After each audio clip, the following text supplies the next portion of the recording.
Viewers എല്ലാവർക്കും ദിജോസ് വേൾഡിൻ്റെ പുതിയൊരു വീഡിയോയിലേക്ക് സ്വാഗതം. ഇന്നത്തെ വീഡിയോയിൽ സംസാരിക്കുന്നത് നമ്മുടെ കമൻസിൽ വന്ന് എല്ലാവരും ചോദിക്കുന്ന ഒരു കാര്യത്തെ പറ്റിയിട്ടാണ് കേട്ടോ. മുസ്ലിംസ് ആയിട്ടുള്ള ആളുകളെ സംബന്ധിച്ചിടത്തോളം അവരുടെ ഏറ്റവും വലിയ പുണ്യമായിട്ടുള്ള ഒരു മാസമാണിത്.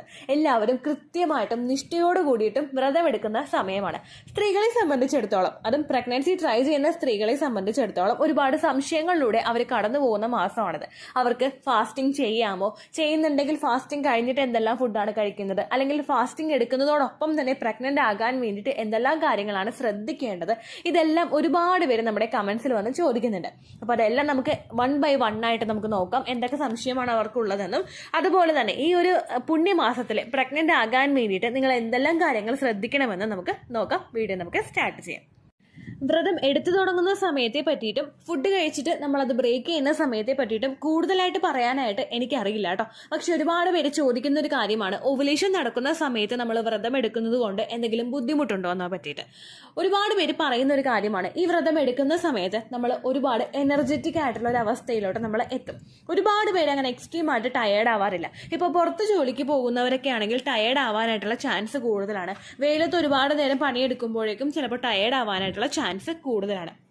മറ്റുള്ള ആളുകളെ സംബന്ധിച്ചിടത്തോളം നമ്മൾ വീട്ടിലിരിക്കുകയാണെങ്കിൽ അല്ലെങ്കിൽ ഒരു കംഫർട്ട് ആയിട്ടുള്ള ഒരു സോണിൽ നിന്ന് നമ്മൾ ജോലി ചെയ്യുകയാണെങ്കിൽ അങ്ങനെയുള്ള ആളുകളെ സംബന്ധിച്ചിടത്തോളം അവർ ടയേർഡ് ആവാനായിട്ടുള്ള ചാൻസസ് കുറവാണ്. മറ്റുള്ള ആളുകളെ സംബന്ധിച്ചിടത്തോളം അവർ ഒരുപാട് എനർജറ്റിക് ആവാനായിട്ടും ഈ ഒരു സമയത്ത് ചാൻസ് ഉണ്ട്.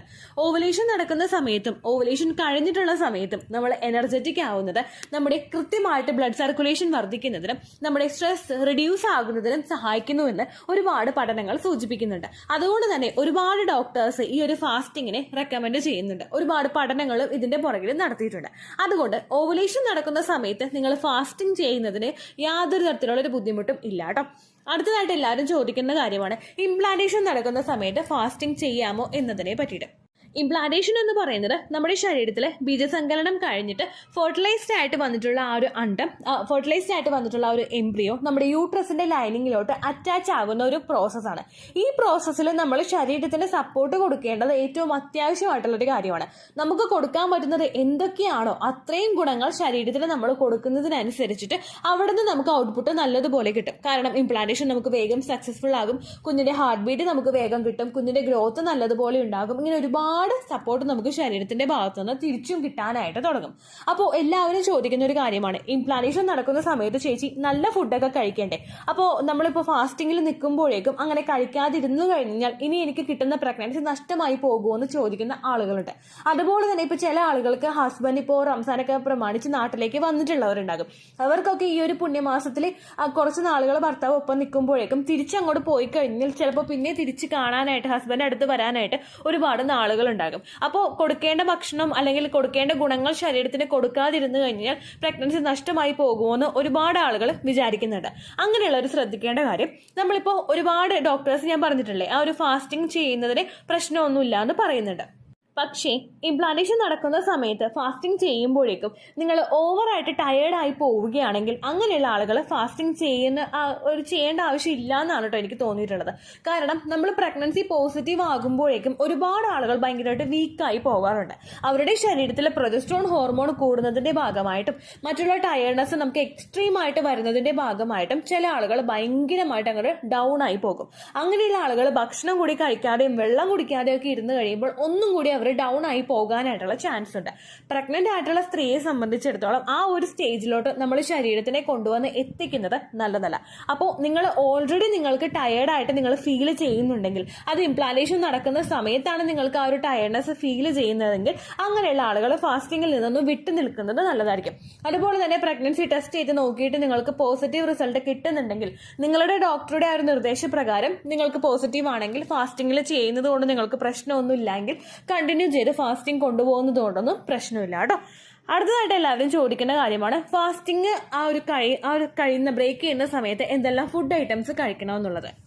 സാധാരണ ഒരുപാട് യൂട്യൂബ് വീഡിയോസിലൊക്കെ കണ്ടിട്ടുണ്ട് ഫാസ്റ്റിംഗ് കഴിഞ്ഞിട്ട് ഫുഡ് കഴിക്കാൻ വേണ്ടിയിട്ട് നല്ല സമൂസ അല്ലെങ്കിൽ പത്തിരി അല്ലെങ്കിൽ മറ്റുള്ള ചിക്കനിൽ ഫ്രൈ ചെയ്തെടുത്തതായിട്ടുള്ള ഫുഡ് കഴിക്കുക. ചിലരൊക്കെ വീട്ടിൽ തന്നെ പ്രിപ്പയർ ചെയ്ത് എടുക്കുന്നതായിരിക്കും.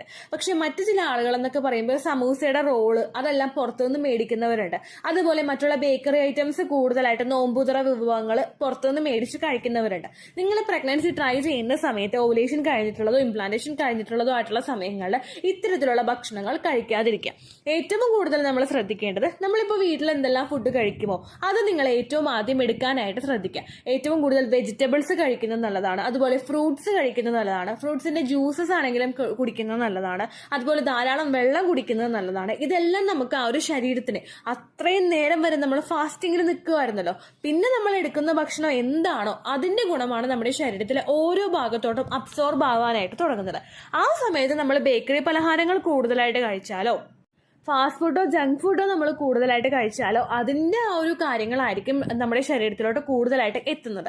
അത് ശരീരത്തിൽ എത്തിയെന്ന് വിചാരിച്ചിട്ട് നമുക്ക് ഇംപ്ലാന്റേഷൻ നടക്കാൻ വേണ്ടിയിട്ട് ഒരു സപ്പോർട്ടും കിട്ടില്ല. അപ്പോൾ അതുകൊണ്ട് ശ്രദ്ധിക്കേണ്ടത് നിങ്ങൾ ഫാസ്റ്റിംഗ് നടത്തിയിട്ട് അത് ബ്രേക്ക് ചെയ്യുന്ന സമയത്ത് കഴിക്കുന്ന ഭക്ഷണം, ഏറ്റവും ആദ്യം എടുക്കുന്ന ഭക്ഷണം എന്താണോ അത് അങ്ങേയറ്റം ഹെൽത്തി ആക്കാൻ വേണ്ടിയിട്ട് നിങ്ങൾ ശ്രദ്ധിക്കുക. ഒരുപാട് വെജിറ്റബിൾസ് കഴിക്കുക, അതുപോലെ തന്നെ ഓട്സ് കഴിക്കാനായിട്ട് ശ്രദ്ധിക്കുക. ഇതെല്ലാം നിങ്ങൾക്ക് നല്ലൊരു എനർജി തരുന്ന ഫുഡ് ഐറ്റംസ് ആണ്.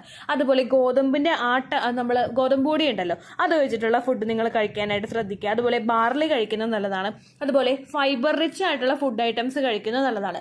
നാരുകൾ അടങ്ങിയിട്ടുള്ള പച്ചക്കറികൾ, അതുപോലെ നാരുകൾ അടങ്ങിയിട്ടുള്ള ഫ്രൂട്ട്സ്, ഇതെല്ലാം കൂടുതലായിട്ട് കഴിക്കുന്നത് നമ്മുടെ നമുക്കൊരു എനർജി കിട്ടുന്നതിനും നമ്മൾ ടയേർഡ് ആകുന്നതിനും ഒന്ന് പ്രിവെന്റ് ചെയ്യുന്നതിനും ശരീരത്തിന് വേണ്ടുന്ന റിക്വയർമെന്റ്സ്, ശരീരത്തിന് വേണ്ടുന്ന ന്യൂട്രിയൻസും ഒക്കെ കൃത്യമായിട്ട് സ്റ്റോർ ആക്കി വെക്കുന്നതിനും ഇത് സഹായിക്കുന്നു. അതുപോലെ ബ്രേക്ക് ചെയ്യുന്ന സമയത്ത് നമ്മൾ കഴിക്കേണ്ടതാണ് നട്ട്സ്. ഈന്തപ്പഴം കഴിക്കുന്നതാണെങ്കിലും അല്ലെങ്കിൽ നമ്മൾ അത്തിപ്പഴം കഴിക്കുന്നതാണെങ്കിലും കാഷ്യൂനട്ട് കഴിക്കുന്നതാണെങ്കിലും ബദാം കഴിക്കുന്നതാണെങ്കിലും അത്രയധികം ബെനിഫിറ്റ് ഉള്ള കാര്യമാണ്. അപ്പോൾ നിങ്ങൾ ഏറ്റവും ആദ്യം തന്നെ വെജിറ്റബിൾസ് ഒക്കെ കഴിച്ചതിന് ശേഷം ഇതുപോലുള്ള നട്ട്സ് കഴിക്കാനായിട്ട് ശ്രദ്ധിക്കുക. നട്ട്സ് കഴിക്കുമ്പോഴേക്കും നിങ്ങൾ ഓവർനൈറ്റ് സോക്ക് ചെയ്ത് വെച്ചിട്ടുള്ളതോ അല്ലെങ്കിൽ രാവിലെ എടുത്തിട്ട് നിങ്ങൾ കുതിർത്താൻ വെച്ചിട്ടുള്ളതോ ആയിട്ടുള്ള ഡ്രൈ ഫ്രൂട്ട്സ് ആണെങ്കിൽ, അതായത് ഇപ്പോൾ കുറച്ച് ഉണക്കമുന്തിരി എടുത്തിട്ട് നമ്മൾ കുതിർത്താനായിട്ട് വെക്കുക, അല്ലെങ്കിൽ കുറച്ച് ബദാം വെക്കുക. അതിൻ്റെ കൂടെ കുറച്ച് ബദാം നിങ്ങൾ വെക്കുമ്പോഴേക്കും ഉണക്കമുന്തിരിയുടെ കൂടെ വെക്കരുത് കേട്ടോ, കാരണം ബദാമിന്റെ തൊലി കളഞ്ഞിട്ട് വേണം നിങ്ങൾ കഴിക്കാനായിട്ട്. അതുപോലെ ഉണക്കമുന്തിരി കുതിർത്താൻ വെക്കുമ്പോൾ ഒപ്പം നിങ്ങൾ ഡ്രൈ ഫിഗും, അതായത് ഉണങ്ങിയിട്ടുള്ള അത്തിപ്പഴം കുതിർത്താനായിട്ട് വെക്കുന്നതും നല്ലതായിരിക്കും.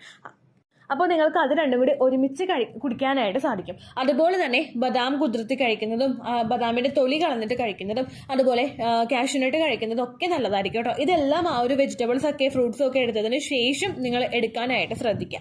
അതുപോലെ ശ്രദ്ധിക്കേണ്ട ഒരു കാര്യമാണ്, സാധാരണ ആളുകൾ എംപ്റ്റി സ്റ്റൊമക്കിൽ ഉണക്കമുന്തിരിയുടെ വെള്ളം കുടിക്കാറുണ്ട്.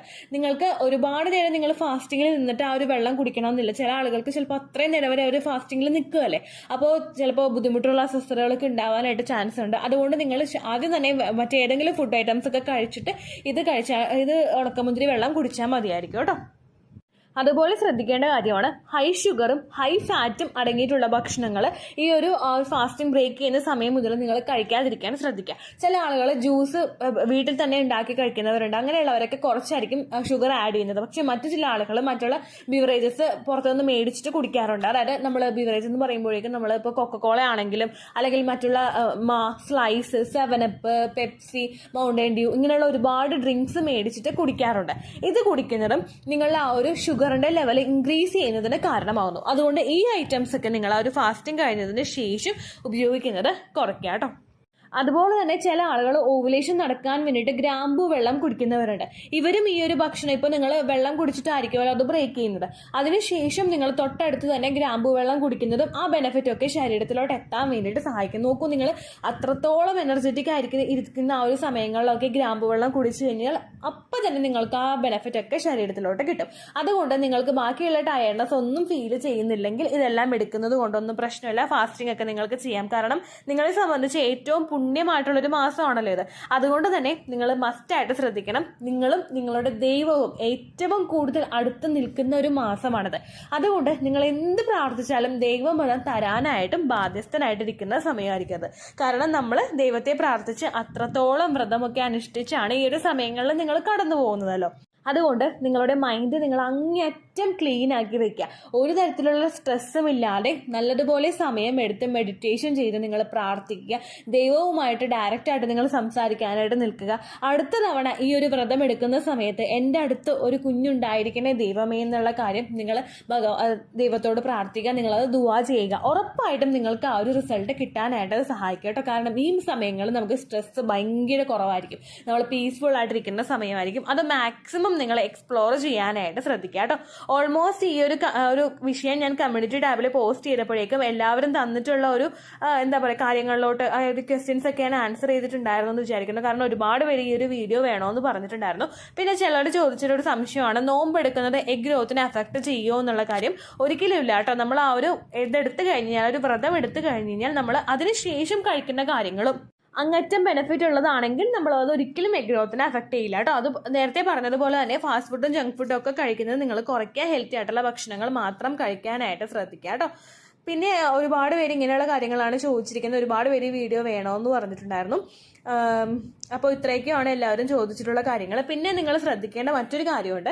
ഈ ഒരു നോമ്പെടുക്കുന്ന സമയങ്ങളിൽ നിങ്ങൾ പ്രിനേറ്റൽ വിറ്റമിൻസ് കഴിക്കുക. കാരണം നിങ്ങൾക്ക് വേണ്ടുന്ന റിക്വയർമെൻറ്റ്സ് ശരീരത്തിലോട്ട് എത്തിക്കാൻ പറ്റിയിട്ടില്ലെങ്കിലും അയണും കാൽസ്യവും ഫോളിക് ആസിഡും ഒക്കെ അടങ്ങിയിട്ടുള്ള മെഡിസിൻസും അതുപോലെ മൾട്ടി വിറ്റമിൻ മെഡിസിൻസും ഒക്കെ നിങ്ങൾ എടുക്കുകയാണെങ്കിൽ തീർച്ചയായിട്ടും നിങ്ങൾക്ക് ആ ഭക്ഷണത്തിലൂടെ എത്തിക്കാൻ കഴിഞ്ഞില്ലെങ്കിലും മെഡിക്കേഷനിലൂടെ നിങ്ങളുടെ അണ്ടം വളരാൻ വേണ്ടിയിട്ടും ഇംപ്ലാന്റേഷൻ നടക്കാൻ വേണ്ടിയിട്ടൊക്കെയുള്ള സപ്പോർട്ട് ശരീരത്തിന് കൊടുക്കാനായിട്ട് സാധിക്കും. അപ്പോൾ നോമ്പെടുക്കുന്ന ആളുകൾ മസ്റ്റായിട്ട് പ്രിനേറ്റൽ വിറ്റമിൻസ് കഴിക്കാനായിട്ട് ശ്രദ്ധിക്കുക. ഇത് നിങ്ങൾ മെഡിക്കൽ സ്റ്റോറിൽ പോയി മേടിച്ച് കഴിക്കാതെ ഒരു ഹെൽത്ത് സെന്ററിൽ സമീപിക്കുകയോ അല്ലെങ്കിൽ ഓൾറെഡി നിങ്ങൾക്ക് ഡോക്ടർ അതിന്റെ പ്രിസ്ക്രിപ്ഷൻ തന്നിട്ടുണ്ടെങ്കിൽ ആ മെഡിസിൻ തന്നെ നിങ്ങൾ കണ്ടിന്യൂ ചെയ്ത് കഴിക്കാനായിട്ടും ശ്രദ്ധിക്കുക കേട്ടോ. ഡയറക്റ്റ് ആയിട്ട് മെഡിക്കൽ സ്റ്റോറിൽ പോയി നിങ്ങൾ മേടിച്ച് കഴിക്കരുത്. കാരണം നിങ്ങളുടെ ശരീരത്തിന്റെ റിക്വയർമെന്റ്സ് അനുസരിച്ചിട്ട് വേണം നിങ്ങൾ ഇത്തരത്തിലുള്ള മൾട്ടി വിറ്റമിനുകൾ എടുക്കാൻ വേണ്ടിയിട്ടോ. ആ കാര്യം കൂടി ശ്രദ്ധിച്ചു കഴിഞ്ഞാൽ ഉറപ്പായിട്ടും ഞാൻ പറഞ്ഞതുപോലെ തന്നെ അടുത്തൊരു വ്രതം നിങ്ങൾ അനുഷ്ഠിക്കുന്ന സമയത്ത് നിങ്ങളുടെ അടുത്ത് നിങ്ങളുടെ ഒരു കുഞ്ഞും ഉണ്ടാവും കേട്ടോ. നമുക്കത് ദൈവത്തിനോട് പ്രാർത്ഥിക്കാം. ദൈവം നിങ്ങളെല്ലാവരെയും അനുഗ്രഹിക്കട്ടെ. ഇത്രയേ ഉള്ളൂ വീഡിയോ. യൂസ്ഫുൾ ആയി കാണുമെന്ന് വിശ്വസിക്കുന്നു. യൂസ്ഫുൾ ആവുന്നുണ്ടെങ്കിൽ ലൈക്ക് ചെയ്യുക, ഫ്രണ്ട്സിനൊക്കെ ഷെയർ ചെയ്ത് കൊടുക്കുക കേട്ടോ. എന്തെങ്കിലും സംശയം ഉണ്ടെങ്കിൽ നിങ്ങൾ കമൻസിൽ ചോദിക്കുക. പണ്ടത്തെ വീഡിയോയ്ക്ക് കമൻസ് ഇടുന്നവർക്ക് റിപ്ലൈ ലഭിക്കുന്നില്ലെങ്കിൽ ലേറ്റസ്റ്റ് ആയിട്ട് ഞാൻ ഏത് വീഡിയോ ആണോ അപ്ലോഡ് ചെയ്യുന്നത് അതിന് താഴെ കമൻറ്റ് ഒന്ന് കോപ്പി പേസ്റ്റ് ചെയ്യാനായിട്ട് ശ്രദ്ധിക്കുക കേട്ടോ. അതുപോലെ ഓവുലേഷൻ ഡേറ്റ് കാൽക്കുലേറ്റ് ചെയ്ത് തരാനായിട്ട് റിക്വസ്റ്റ് ചെയ്യുന്ന ആളുകൾ എത്രയാണോ സൈക്കിൾ ലെങ്ത് അത് മെൻഷൻ ചെയ്യാനായിട്ട് ശ്രദ്ധിക്കുക. സൈക്കിൾ ലെങ്ത് എന്നതുകൊണ്ട് ഉദ്ദേശിച്ചത് ഓരോ മാസവും എത്ര ദിവസം കൂടുമ്പോഴാണോ ബ്ലീഡിങ് വരുന്നത് അതാണ് സൈക്കിൾ ലെങ്ത്. കഴിഞ്ഞ മാസം ഒരു 8-ാം തീയതിയാണ് ബ്ലീഡിങ് ആയതെങ്കിൽ ഈ മാസം 6-ാം തീയതിയാണ് ബ്ലീഡിങ് ആയതെങ്കിൽ കഴിഞ്ഞ മാസം 8-ാം തീയതി മുതൽ ഈ മാസം 6-ാം തീയതി വരെ എത്ര ദിവസമുണ്ടോ അത് കാലണ്ടറിൽ എണ്ണി തിട്ടപ്പെടുന്നതാണ് നിങ്ങളുടെ സൈക്കിൾ ലെങ്ത്. സൈക്കിൾ ലെങ്ത് നമ്മൾ കൃത്യമായിട്ട് കാൽക്കുലേറ്റ് ചെയ്യുകയാണെങ്കിൽ ഓവുലേഷൻ ഡേറ്റ് എളുപ്പത്തിൽ കണ്ടുപിടിക്കാൻ വേണ്ടിയിട്ട് ഒരുപാട് ആപ്ലിക്കേഷൻസും ഒരുപാട് ഓൺലൈൻ ആയിട്ടുള്ള വെബ്സൈറ്റുകളും ഇന്ന് നമുക്ക് അവൈലബിൾ ആണ്. പ്ലേ സ്റ്റോറിൽ പോയിട്ട് ഓൺലൈൻ ഓവുലേഷൻ ട്രാക്കർ എന്ന് ടൈപ്പ് ചെയ്ത് കഴിഞ്ഞാൽ നിങ്ങൾക്ക് അതുമായിട്ട് ബന്ധപ്പെട്ടിട്ടുള്ള ആപ്ലിക്കേഷൻസ് കിട്ടും. അത് പറ്റുന്നില്ല എങ്കിൽ ഗൂഗിളിൽ പോയിട്ട് ഓൺലൈൻ ഓവുലേഷൻ കാൽക്കുലേറ്റർ എന്ന് ടൈപ്പ് ചെയ്ത് കഴിഞ്ഞാൽ അതുമായിട്ട് ബന്ധപ്പെട്ടിട്ടുള്ള വെബ്സൈറ്റുകൾ നിങ്ങൾക്ക് കിട്ടും. അതിൽ നിങ്ങളുടെ ലാസ്റ്റ് മന്തിലെ മെൻസ്ട്രേഷൻ്റെ ഡേറ്റും ഒപ്പം ഞാൻ ഈ പറഞ്ഞ രീതിക്ക് നിങ്ങൾ കാൽക്കുലേറ്റ് ചെയ്യുന്ന സൈക്കിൾ ലെങ്ത്തും എൻ്റർ ചെയ്ത് കൊടുക്കുകയാണെങ്കിൽ നിങ്ങൾക്ക് കൃത്യമായിട്ട് ഓവുലേഷൻ ഡേറ്റ് കണ്ടുപിടിക്കാനായിട്ട് സാധിക്കും. ഫെർട്ടൈൽ ടൈം പീരീഡും നിങ്ങൾക്ക് കിട്ടും. അതായത് എത്ര ദിവസം മുതൽ കോൺടാക്ട് ചെയ്ത് തുടങ്ങിക്കഴിഞ്ഞാൽ നിങ്ങൾ പ്രഗ്നൻ്റ് ആകും എന്നുള്ളൊരു ഡേറ്റും നിങ്ങൾക്ക് പ്രോപ്പറായിട്ട് കിട്ടും കേട്ടോ.